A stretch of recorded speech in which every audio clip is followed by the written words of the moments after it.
Voilà, maintenant je suis à la sortie de ma galerie. Euh, je fume. J'ai un complexe de retourner plusieurs fois en arrière pour voir si tout est en ordre. J'ai le complexe créé par les pouvoirs corrompus d'une personne qui fait tout en ordre avec une pleine conscience. Et en même temps, elle est humiliée. Et je vais vous dire comment. Des rouliers du village de mon père qui ont envahi la terre promise de Stara Zagora à l'époque du communisme, des villages orientalisés de Dervish Kamugila, d'où vient la migration orientalisée par nos pouvoirs publics reliés aux ex-communistes, à l'oligarchie militarisée. Je connais personnellement des mariages pour des travaux en ce moment simulés. En fait, il y a plein de travaux qui détruisent le calme de la vie, ce qui doit être une vie citadine. Alors, je me suis un peu dispersée. Je préviens l'humanité que c'est pas moi qui mets les incendies.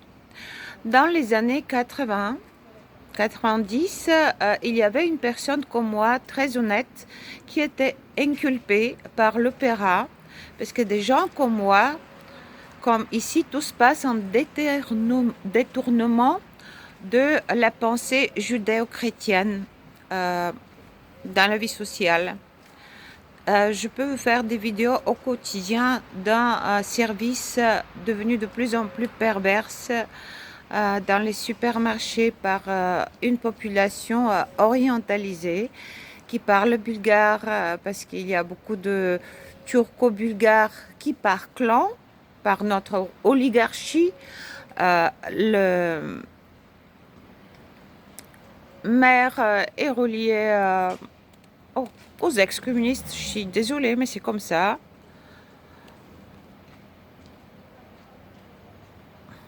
Alors, il y avait une personne comme moi, honnête, mais tout le temps dressée par des méthodes paternalistes qui, qui a été appauvrie par les jeux de banque qui sont pas compréhensibles pour quelqu'un qui est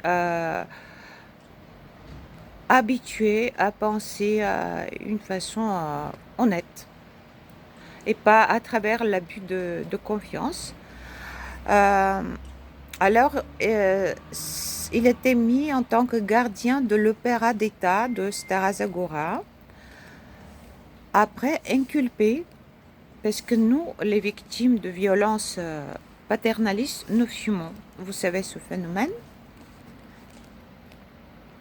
mais pas seulement nous, hein. Mais moi, je suis menacée de façon directe ou indirecte par des personnes reliées à mon père qui viennent soi-disant me saluer ou faire des travaux à condition que j'ai presque pas assez de moyens pour me payer l'eau. Un peu exagérément dit, hein, mais c'est l'état d'esprit. Une personne comme moi, un homme, dans les années du passage à Perestroïka, fin 80, début 90, a été inculpé d'avoir fait l'incendie de Stara Zagora, une affaire très cachée. Beaucoup de personnes honnêtes sont poussées d'avoir inculpé comme moi des abus de pouvoir de très proches, sont occupées à la folie et d'avoir fait des destructions de biens, ce qui n'est pas vrai.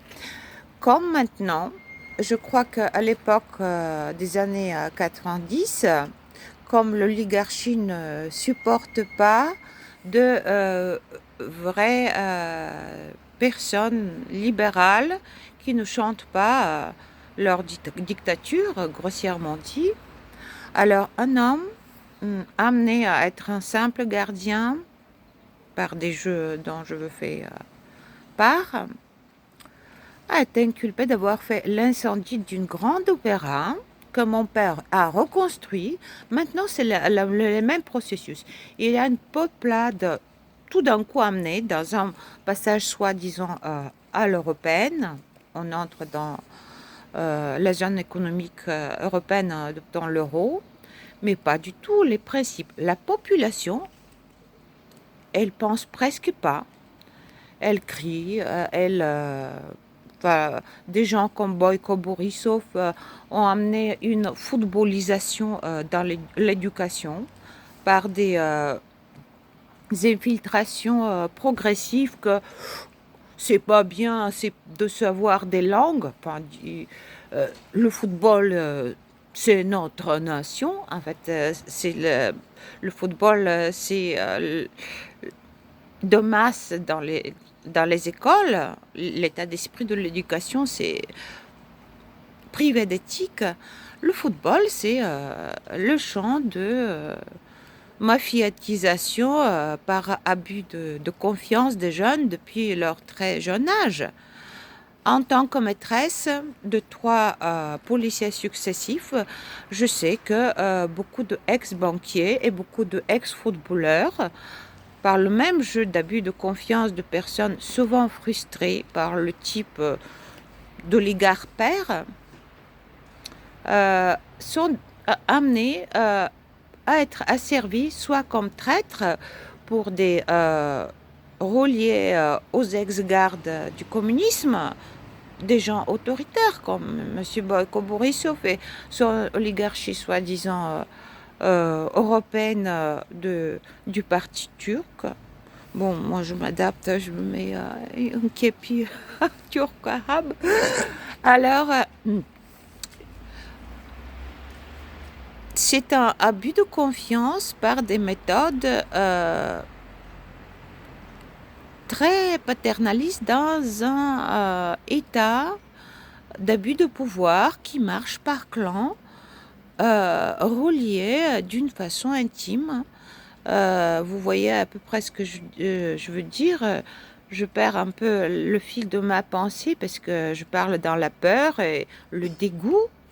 Vous voyez, j'ai reçu ce diplôme de la police bulgare en honneur de ma foi en elle, mais au cours des années, à travers mes connaissances personnelles, ce qu'ils ont appliqué à moi, des méthodes de déstabilisation que j'essaie de décrire dans YouTube, qui sont révoltantes, qui dégradent les policiers même, hein, ces espèces d'agentura d'amour qui jouent justement avec des femmes et même des jeunes adolescents qui ont été abusés par la grossièreté et la mercantilisation de leur papa. Vous voyez l'état d'esprit. Donc, je sors et c'est pas moi qui mets l'incendie de ma galerie. Voilà. Les saines et sauves. Maintenant se passent les mêmes processus. Le calme de la vie de Stara Zagora est détruit par des travaux incessants. On détruit